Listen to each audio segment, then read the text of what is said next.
Ada kembali di Breaking News TV One dan pemirsa, saat ini telah bersama kami pengamat Timur Tengah Anan Nurdin yang akan mengulas tayangan Al Jazeera yang melaporkan perang di Gaza selama 24 jam.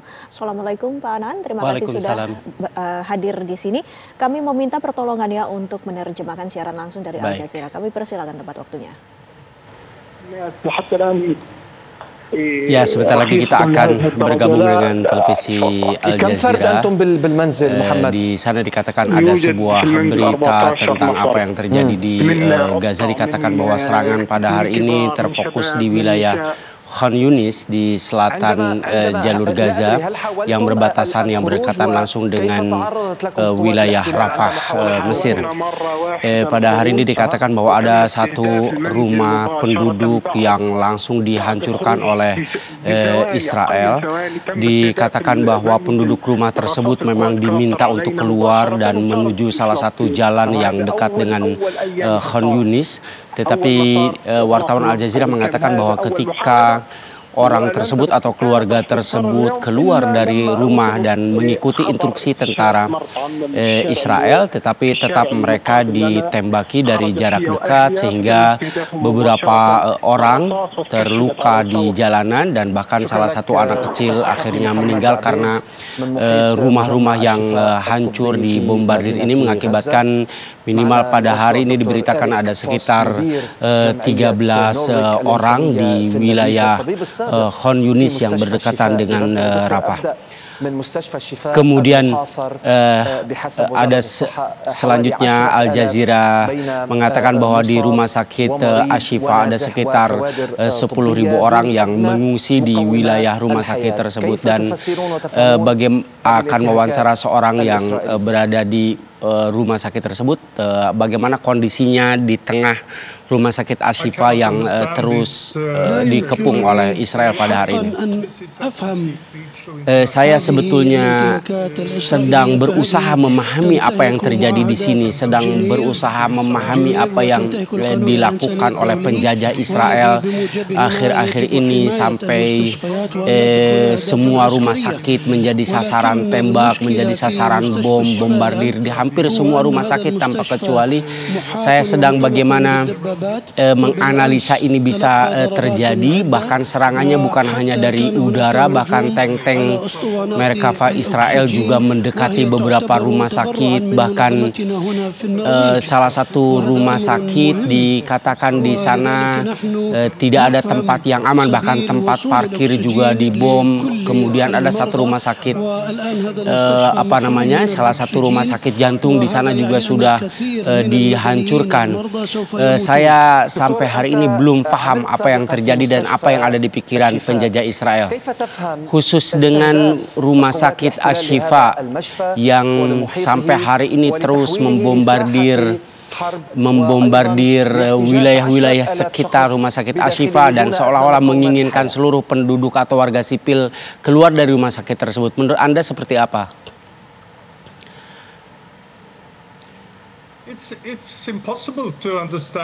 Ya, ini memang sangat sulit untuk kita pahami bagaimana bisa terjadi dan bagaimana kita bisa menafsirkan realitas yang terjadi. Dikatakan bahwa rumah sakit itu adalah secara undang-undang di seluruh dunia tanpa kecuali itu adalah Israel, merupakan sebuah tempat yang aman dari serangan perang atau dari tidak bisa dilibatkan dalam peperangan seperti yang terjadi di Gaza. Maka saya tidak habis pikir bagaimana semua rumah sakit di Gaza ini menjadi semacam target dan semacam tidak ada keinginan atau tidak ada niat baik dari Israel untuk menghentikan minimal serangan-serangannya ke rumah sakit, seluruh rumah sakit di jalur Gaza. Saya melihat ini adalah sebagai tindakan terorisme Israel. Ini kejahatan perang Israel, dan yang sejatinya menjadi teroris adalah Israel itu sendiri. Melihat Anda khusus di rumah sakit Ashifa ini dan bagaimana para dokter, para tenaga medis termasuk para perawat, bagaimana mereka bisa merawat orang-orang yang terluka, orang-orang yang menjadi korban sehingga mereka bisa bekerja dengan maksimal. Menurut Anda akan seperti apa ke depannya kalau sampai kondisi-kondisi seperti ini, di mana begitu banyak korban yang luka parah, yang sangat membahayakan keselamatan mereka. Sementara serangan militer Israel, penjajah Israel terus berlanjut. Menurut Anda seperti apa kira-kira hal seperti ini? Saya benar, itu adalah yang terjadi. Begitu banyak orang-orang yang terluka di dalam dan lukanya memang sangat parah sekali. Sementara operasi rumah sakit juga sangat minimal karena memang tidak ada oksigen, tidak ada listrik, tidak ada makanan dan minuman. Jadi sangat kesulitan sendiri. Bahkan bisa dikatakan jangankan dokter itu bisa mengobati dan para perawat bisa mengobati orang lain, bahkan untuk kebutuhan para tim dokter dan tim tenaga medis juga sudah sangat kekurangan. Apalagi yang sangat mengkhawatirkan adalah anak-anak yang ada di jalur Gaza. Mereka yang saya khawatir adalah mereka ini kalaupun tidak mati oleh senjata penjajah Israel akan mati oleh kelaparan dan kehausan yang sangat luar biasa. Anda sebagai dokter internasional yang ikut terlibat langsung dengan apa yang terjadi di jalur Gaza, menurut Anda ini bagaimana serangan-serangan Israel ini sampai hari ini mereka tidak mengurangi serangan ke rumah sakit?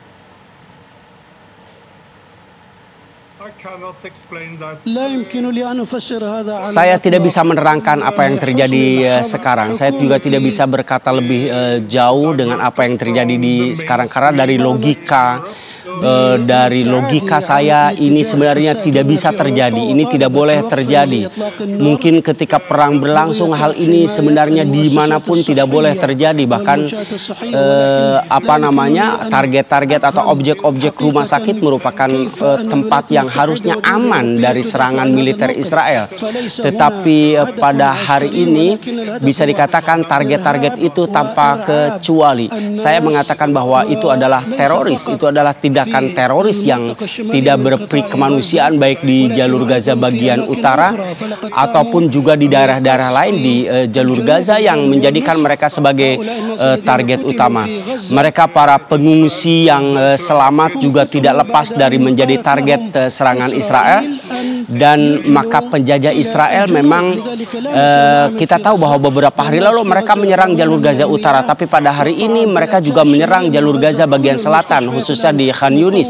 Ada beberapa kamp pengungsian dan rumah penduduk yang memang dijadikan target dari serangan mereka, sehingga tidak ada air, bahkan sumber-sumber air itu juga dibombardir habis-habisan oleh Israel.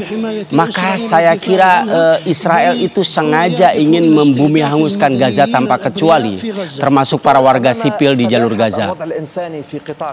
Kondisi kemanusiaan di jalur Gaza, bagaimana Anda bisa menyampaikan bantuan ke jalur Gaza, misalnya baik di jalur utara ataupun di tengah ataupun di selatan? Bagaimana bantuan-bantuan sampai hari ini belum bisa sampai, baik dari selatan misalnya. Di selatan mungkin sudah begitu banyak bantuan yang bisa masuk. Beberapa saat yang lalu ada 4 jam sekitar gencatan senjata. Menurut Anda seperti apa untuk jalur Gaza bagian utara?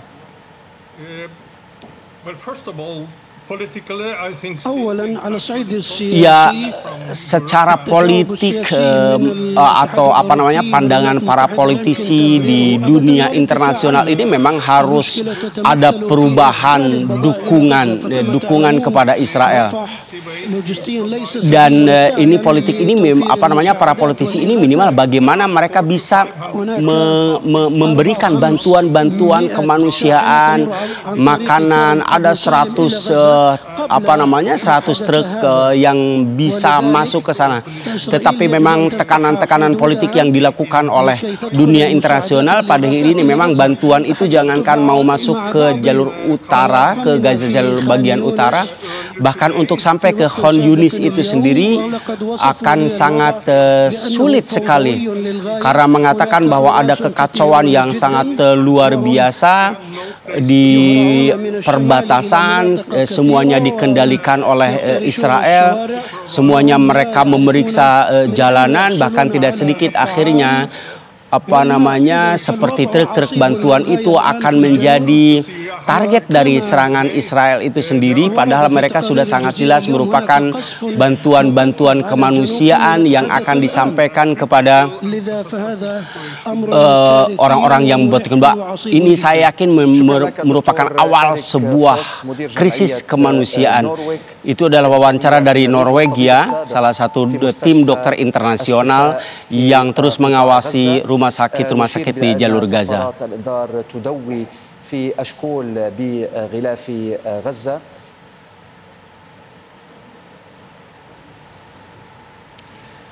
Ya, itu tadi dari jalur Gaza, langsung tentang rumah sakit di jalur Gaza. Baik, Pak Ana, nanti kami akan meminta pertolongannya lagi untuk menerjemahkan bagaimana kondisi di Gaza Palestina. Namun pemirsa, kami harus jeda sejenak. Usai jeda kami kembali menghadirkan bagaimana situasi terkini di Gaza Palestina sesaat lagi.